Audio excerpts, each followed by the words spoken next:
സ്വർഗീയ സൈന്യങ്ങൾ വാഴ്ത്തി സ്തുതിക്കുന്ന സ്വലോകനാഥനാം മിശിഹാ. പരിശുദ്ധൻ മഹോന്നത ദേവൻ, പരമെങ്ങും വിളങ്ങും മഹേശൻ. സ്വർഗീയ സൈന്യങ്ങൾ വാഴ്ത്തി സ്തുതിക്കുന്ന സ്വലോകനാഥനാം മിശിഹാ.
മന്ത്രിയാം ദൈവം, നിത്യസാധനം ധീരനാം ദൈവം,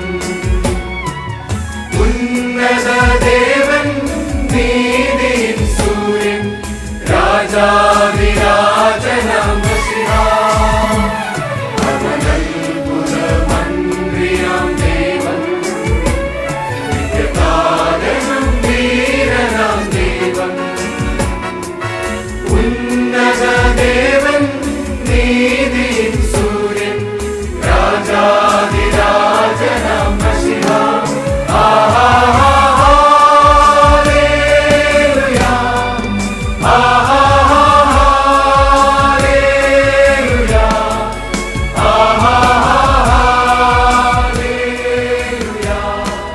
ഹല്ലേലൂയ, ഹല്ലേലൂയ.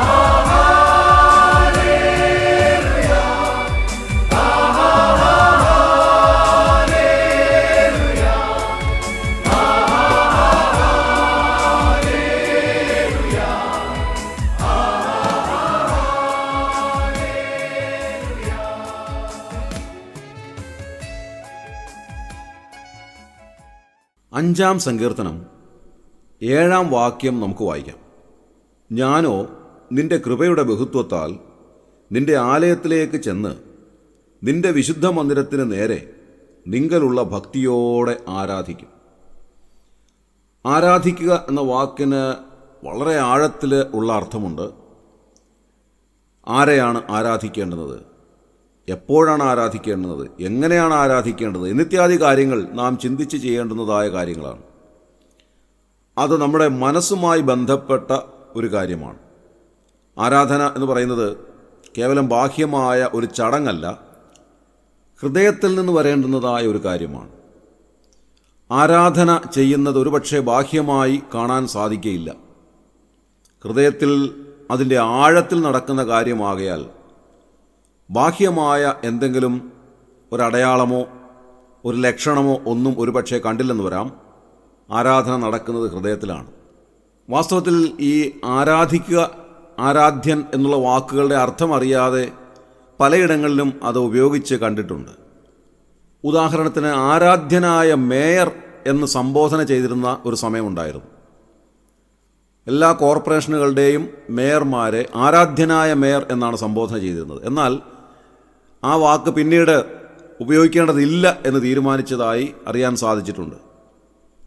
മേയർ ആരാധിക്കപ്പെടേണ്ടുന്നവനാണോ എന്നുള്ളതായ ഒരു ചർച്ചയുണ്ടാവുകയും അങ്ങനെ മേയറെ ആരാധിക്കേണ്ടെന്ന ആവശ്യമില്ല, അതുകൊണ്ട് ആരാധ്യനായ മേയർ എന്ന് സംബോധന ചെയ്യേണ്ടതില്ല എന്ന് പിന്നീട് ഗവൺമെൻറ് തീരുമാനിക്കുകയും ചെയ്തിട്ടുണ്ട്. അതുവരെയും സംബോധന ചെയ്തിരുന്നത് ആരാധ്യനായ മേയർ എന്നാണ്. പ്രിയമുള്ളവരെ, നാം ആരെയാണ് ആരാധിക്കേണ്ടുന്നത്, എങ്ങനെ ആരാധിക്കണം എന്നിത്യാദി കാര്യങ്ങൾ തിരുവചനമാണ് കൃത്യമായി നമ്മെ അറിയിക്കുന്നത്. ആരാധ്യൻ എന്ന് പറയുന്നത് വലിയവനായ ദൈവം മാത്രമാണ്. സർവ്വ അഖിലാണ്ടത്തെയും നിർമ്മിച്ച അത്യുന്നതനായ ദൈവത്തെയാണ് ആരാധിക്കേണ്ടുന്നത്. മനുഷ്യരെ ആരാധിക്കേണ്ടതായ ആവശ്യമില്ല. ഒരു മനുഷ്യനെയും നമ്മൾ ആരാധിക്കേണ്ടതായിട്ടില്ല. അവരെല്ലാം സൃഷ്ടികൾ മാത്രമാണ്. എന്നാൽ സകലത്തിൻ്റെയും സൃഷ്ടാവായ ദൈവത്തെയാണ് നാം ആരാധിക്കേണ്ടുന്നത്. വിശുദ്ധ തിരുവെഴുത്തിൽ ആരാധനയെ സംബന്ധിച്ച് ആദ്യമായിട്ടുള്ള പരാമർശം അതിൻ്റെ മൂലഭാഷയിൽ കാണുന്നത് ഉൽപ്പത്തി പുസ്തകം 22-ാം അധ്യായത്തിൽ അബ്രഹാം തൻ്റെ മകനായ ഇസ്ഹാക്കിനെ യാഗം കഴിക്കുവാനായി പോകുന്ന സന്ദർഭത്തിൽ അതേ സംബന്ധിച്ച് എഴുതിയിട്ടുള്ളതായ ഒരു വാക്യത്തിലാണ്. ഉൽപ്പത്തി പുസ്തകം 22-ാം അധ്യായം 5-ാം വാക്യത്തിൽ അബ്രഹാം ബാല്യക്കാരോട് പറയുന്നുണ്ട്, നിങ്ങൾ കഴുതയുമായി ഇവിടെ ഇരിപ്പീൻ, ഞാനും ബാലനും അവിടത്തോളം ചെന്ന് ആരാധന കഴിച്ച് മടങ്ങി വരാം. ഇവിടെ ആരാധന എന്നുള്ള വാക്ക് അതിൻ്റെ മൂലഭാഷയിൽ ആദ്യമായി ആരാധനയെപ്പറ്റി രേഖപ്പെടുത്തിയിരിക്കുന്നത് ഇവിടെയാണ് എന്ന് വേദപണ്ഡിതന്മാർ അഭിപ്രായപ്പെടുന്നു. എന്നാൽ അതിന് തൊട്ട് മുൻപുള്ള അധ്യായത്തിൽ, അതായത് 21-ാം അധ്യായത്തിൽ 33-34 വാക്യങ്ങൾ വായിക്കുമ്പോൾ അബ്രഹാം ആരാധന കഴിച്ചതായി രേഖപ്പെടുത്തിയിട്ടുണ്ടെങ്കിലും അത് മൂലഭാഷയിൽ വിളിച്ചപേക്ഷിച്ചു എന്ന അർത്ഥത്തിലാണ് എഴുതിയിരിക്കുന്നത് എന്നാണ് വേദപണ്ഡിതന്മാർ പഠിച്ച് ഗ്രഹിച്ചിട്ടുള്ളത്. അങ്ങനെ ആരാധനയെ സംബന്ധിച്ച് ആദ്യമായിട്ടുള്ള പരാമർശം ഇസ്ഹാക്കിനെ യാഗം കഴിക്കുന്നതുമായി ബന്ധപ്പെട്ടുള്ളതാണ് എന്ന് നമുക്ക് മനസ്സിലാക്കുവാൻ സാധിക്കും. നാം വായിച്ചതായ വാക്യത്തിലേക്ക് മടങ്ങി വരാം. അവിടെ എഴുതിയിരിക്കുന്നത് നിങ്കലുള്ള ഭക്തിയോടെ ആരാധിക്കും എന്നത്രേ. ആരാധിക്കുന്നതിന് ഏറ്റവും ഉപോദ്ബലകമായിട്ടുള്ളത് ഭക്തിയാണ് എന്ന് ദൈവവചനം നമ്മോട് പറയുന്നു. ആരാധിക്കുന്നവർ ഭക്തിയോടെ ആരാധിക്കണം. ഭക്തിയില്ലാതെ ആരാധിക്കുവാൻ സാധ്യമല്ല. പഴയ കാലത്തെപ്പറ്റി നോക്കുമ്പോൾ ഭക്തന്മാരായിട്ടുള്ള ധാരാളം ആളുകളുണ്ടായിരുന്നു. വിശ്വാസികളിൽ ഭൂരിഭാഗവും ഭക്തന്മാരോ ഭക്തമതികളോ ആയിരുന്നു. അവരുടെ ജീവിത സാഹചര്യങ്ങളിൽ അവരുടെ ഭക്തി മുറുകെ പിടിച്ചുകൊണ്ടിരുന്ന സ്വഭാവമാണ് അവർക്കുണ്ടായിരുന്നത്. എന്നാൽ കാലങ്ങൾ കഴിഞ്ഞപ്പോൾ ഭക്തരുടെ എണ്ണത്തിൽ വളരെ വലിയ വ്യത്യാസമുണ്ടായി. ഭക്തന്മാരായിരിക്കുന്നവരുടെ എണ്ണം വളരെ കുറഞ്ഞു എന്നുള്ളത് സംശയമില്ലാതെ പറയുവാൻ സാധിക്കുന്നതായ ഒരു കാര്യമാണ്. 12-ാം സങ്കീർത്തനത്തിൽ നാം വായിക്കുന്നത് ഇങ്ങനെയാണ്, യഹോവയെ രക്ഷിക്കണമേ, ഭക്തന്മാർ ഇല്ലാതെ പോകുന്നു. ഭക്തന്മാരില്ലാതെ പോകുന്നൊരു കാലത്തേക്ക് നാം വന്നിരിക്കുന്നു. കേവലം ആചാരങ്ങൾ മാത്രം അനുഷ്ഠിക്കുന്ന, ബാഹ്യമായ ചില പ്രകടനങ്ങൾ മാത്രം കാണിക്കുന്ന ഒരു തലമുറയിലേക്ക് നാം വന്നിരിക്കുകയാണ്. യഥാർത്ഥമായി ദൈവത്തെ ആരാധിക്കുന്ന ഭക്തരുടെ എണ്ണം വളരെയേറെ കുറഞ്ഞു പോയിരിക്കുന്നു. വാസ്തവത്തിൽ പൂർവ്വപിതാക്കന്മാരുടെ കാലഘട്ടം ഭക്തരുടെ ഒരു കാലഘട്ടമായിരുന്നു എന്ന് പറയുന്നതിൽ തെറ്റില്ല. എന്നാൽ പിൽക്കാലത്ത് തലമുറകൾ വന്നപ്പോൾ ഭക്തരുടെ എണ്ണമെല്ലാം കുറഞ്ഞു പോയിട്ട് കേവലം ഭക്തി അഭിനയിക്കുന്നവരെയാണ് നമുക്ക് കാണാൻ സാധിക്കുന്നത്. തങ്ങൾ വലിയ ഭക്തരാണെന്ന് കാണിക്കുന്നതിന് വേണ്ടി എന്തെല്ലാം വിക്രിയകളാണ് ഈ തലമുറ ചെയ്തുകൊണ്ടിരിക്കുന്നത് എന്നുള്ളതും നാം ചിന്തിക്കുന്നത് നന്നായിരിക്കും. എബ്രായ ലേഖനം 11-ാം അധ്യായത്തിൽ വിശ്വാസവീരന്മാരുടെ പട്ടിക എഴുതിയിരിക്കുന്നതായ സ്ഥാനത്ത് നോഹയെ സംബന്ധിച്ച് പറയുന്നത്, നോഹ അതുവരെ കാണാത്തവയെക്കുറിച്ച് അരുളപ്പാടുണ്ടായിട്ട് ഭയഭക്തി പൂണ്ട് തൻ്റെ കുടുംബത്തിൻ്റെ രക്ഷയ്ക്കായിട്ട് ഒരു പെട്ടകം തീർത്തു എന്നെഴുതിയിരിക്കുന്നു. അത്രമാത്രം ദൈവത്തെ ഭയപ്പെട്ടിരുന്ന ഒരു വലിയ തലമുറ ഉണ്ടായിരുന്നു. നമ്മുടെ പിതാക്കന്മാരുടെയൊക്കെ കാലം നോക്കുമ്പോഴും അവർ ദൈവത്തെ ഭയപ്പെട്ടിരുന്നവരാണ്.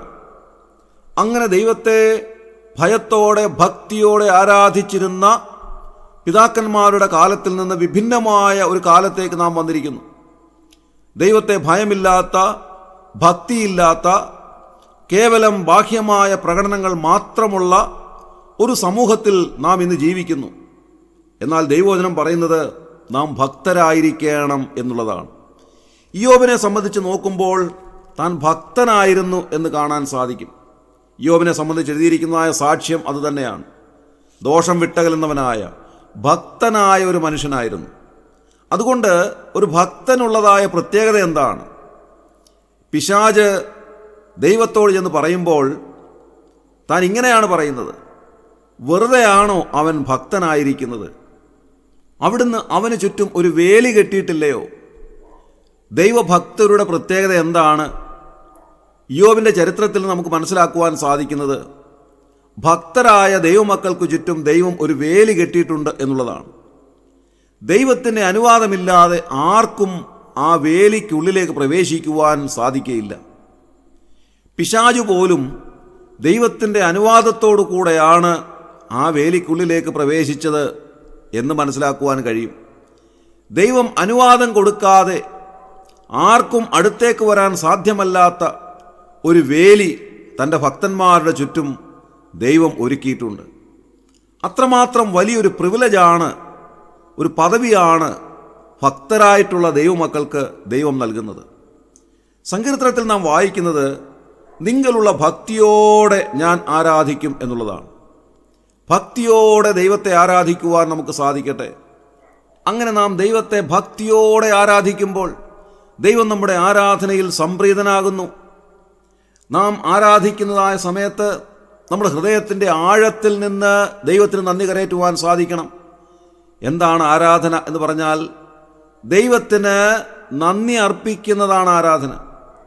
ദൈവം നമുക്ക് ചെയ്ത ഉപകാരത്തിന് നന്ദി പറയുന്നതാണ് ആരാധന. ആരാധനയെങ്കിൽ നാം അങ്ങോട്ടൊന്നും അപേക്ഷിക്കുന്നില്ല.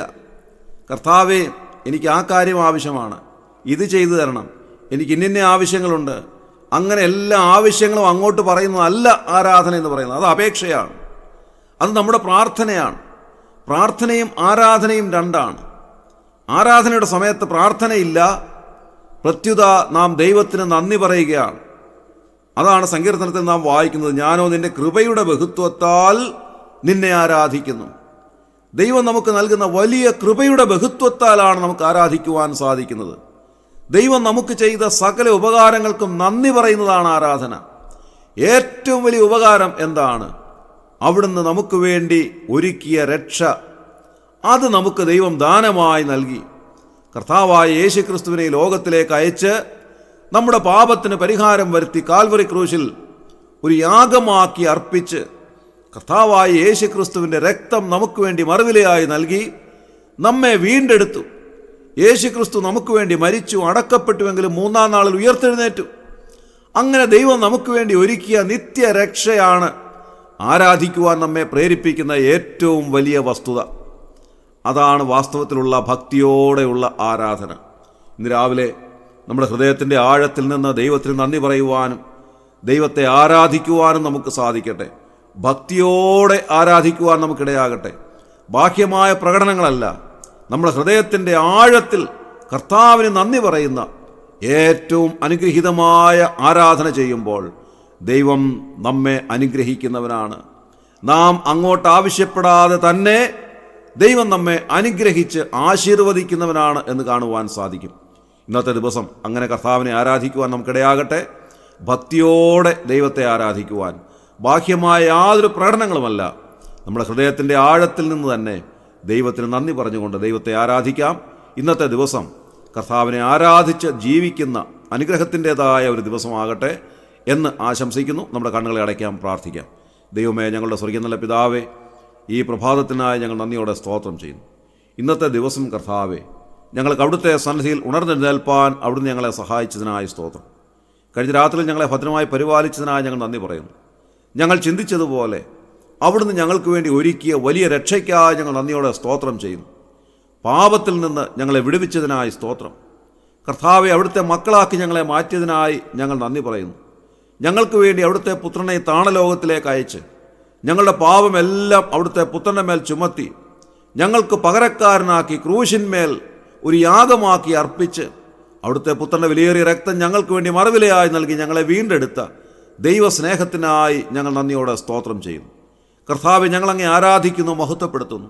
സർവ്വസ്തുതിയും സ്തോത്രവും ബഹുമാനവും എല്ലാം ഞങ്ങൾ അവിടുത്തെ മുൻപാകെ അർപ്പിക്കുന്നു. അവിടുന്ന് മാത്രം ആരാധ്യനായിരിക്കാൽ ഞങ്ങളങ്ങേ നമസ്കരിക്കുന്നു. അവിടുത്തെ മുൻപാകെ സകല സ്തുതിയും ബഹുമാനവും ഞങ്ങൾ അർപ്പിക്കുന്നു. ഞങ്ങളങ്ങേ ആരാധിക്കുന്നു. കർത്താവെ, ആരാധനയ്ക്കായി ഞങ്ങളെ പ്രേരിപ്പിച്ചതിനായി സ്തോത്രം. സകല മഹത്വവും അവിടുത്തെ മുൻപാകെ അർപ്പിക്കുകയാണ്. ഇന്നത്തെ ദിവസം ഞങ്ങളെ അനുഗ്രഹിക്കണമേ. ഈ ശുശ്രൂഷയെ സംബന്ധിച്ച് എല്ലാവരെയും അവിടുന്ന് അനുഗ്രഹിക്കണമേ. കർത്താവെ, ഹൃദയത്തിൻ്റെ ആഴത്തിൽ നിന്ന് അങ്ങേ ആരാധിക്കുവാൻ അവരെ പ്രേരിപ്പിക്കുന്നതിനായി ഞങ്ങൾ നന്ദിയോടെ സ്തോത്രം ചെയ്യുന്നു. എല്ലാ സമയത്തും ഭക്തിയോടെ അങ്ങേ ആരാധിക്കുവാൻ ഞങ്ങളെ സഹായിക്കണമേ. ഞങ്ങളുടെ പ്രാർത്ഥന കേട്ടതിനായി സ്തോത്രം. ഞങ്ങളെ അവിടുന്ന് അനുഗ്രഹിക്കുന്നതിനായി സ്തോത്രം.